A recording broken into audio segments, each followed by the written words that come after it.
রান্না হয়ে গেছে আপা? হ্যাঁ, রান্না হয়ে গেছে। আলুটা ভাজা হয়ে গেছে।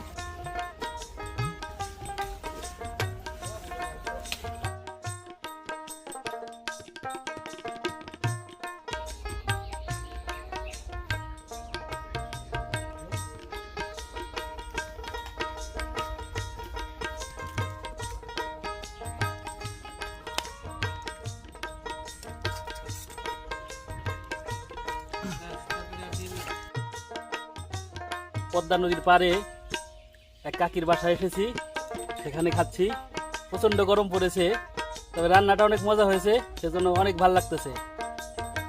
মাটির চুলায় রান্না, এই যে কাকি কষ্ট করে আমাদের রান্না করে খাওয়ালেন, কাকির প্রতি আসলে কৃতজ্ঞতা।